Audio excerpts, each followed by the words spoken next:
All right, changing our tune here as we move forward on the story tonight. So while many are hyperventilating over the behavior bending abilities of Facebook on unsuspecting Americans, the founder of the social media behemoth, which arguably has an enormous impact with 2 billion users, mea culpa'd today, promising to change their ways and to protect your privacy. But is there another angle to this story? Is this whole thing part of another chapter in the effort to try to explain how Donald Trump could have possibly won the election? First, Facebook had to confess that they allowed a $100,000 ad spend by the Russians. Now they're on bended knee for selling the data of 50 million Facebook users and their friends. And the outrage over that is justifiable. But the suggestion by some that this must be how Trump won the White House, as this editorial in the New York Times today points out, the liberal establishment's fixation on Facebook's 2016 sins, first the transmission of fake news and now the exploitation of its data by the Trump campaign, still feels like a classic example of blaming something new because it's new, when it's the old thing that mattered more.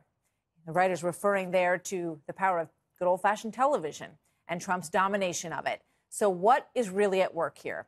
Karl Rove, former deputy chief of staff under President George W. Bush and Fox News contributor, and Mark Penn, a presidential pollster and advisor to Bill and Hillary Clinton. He's also the author of the new book, Microtrends, The Small Forces Behind Tomorrow's Big Changes. Gentlemen, welcome. Good to have you here.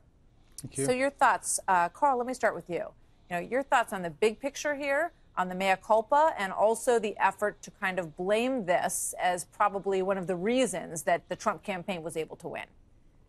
Well, look, the digital campaigns of both Hillary Clinton and of the Trump campaign, of Donald Trump, did have an impact on the outcome of the election. No ifs, ands, or buts about it. My sense is that if we looked at it, we would find that the Clinton campaign had spent far more money on their digital campaign than the Trump campaign did. And even if the Trump campaign did a much better job of targeting, my sense is that the impact of the two campaigns' relative weight of advertising was probably distinctly in favor of Hillary Clinton. But message matters. And at the end of the day, Donald Trump's message in all forms of media, his personal appearances, TV, cable TV, print, mail, volunteers, digital campaign, was I am the candidate of change, and a year in which 62% of the American people thought the country was seriously off on the wrong track. So we've got a problem with Facebook.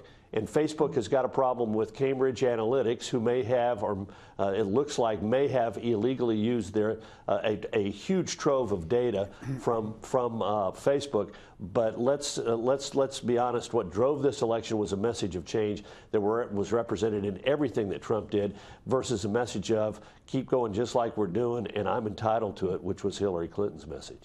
Mark, what's your take on it? Well, look, as I say in Microtrends, I think this election was a fight between old economy voters and Silicon Valley voters. I think Silicon Valley has done very well in the last few years, and the old economy hadn't done well, and I think they spoke up. And I don't think the things with Facebook really played an important factor in this election. I think Facebook has a problem. It's a real image problem with its users that they're going to have to address. But I also think that Facebook is in the business of doing precisely this kind of targeting, taking a list of people, analyzing the list, finding likes for likes. It's what they normally do. So they have a data problem. They're going to have to fix that data problem. But let's remember, this is precisely what Facebook itself does for users. So in terms of Facebook and their responsibility, because there's the political side of this, which you just addressed, and then there's the Facebook side of this, Karl. As human beings in 2018, I mean, every time we buy something, you give over your information. I mean, don't we sort of give up our contract in some ways to our privacy? I mean, it's a catchphrase that people say all the time. There's no such thing as real privacy in this world anymore. Right. Well, that's why one of the three things Zuckerberg talked about today in his mea culpa is important. Two of the things were less important. He said we're going to go back to all the apps that were in place before 2014, who might have collected the data before we put our new policies in place that would have stopped this kind of thing. And we're going to go back and look at those apps, do an audit if need be, have people sign an agreement that they've destroyed data and so forth.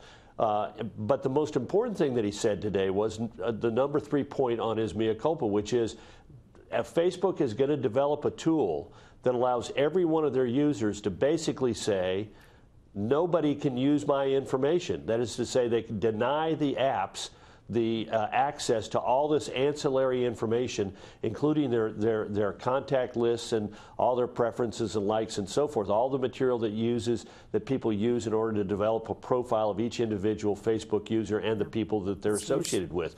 And that tool is going to be at the top of the Facebook page, and they say they're going to allow Facebook people to make that decision. Got to start from scratch, though, to sort of put back in the bottle everything that's out there. I'm sorry, we're a little short on time because of what was going on in Austin, but I thank you both, and we'll have you back. Thank you, gentlemen. Good to see you both.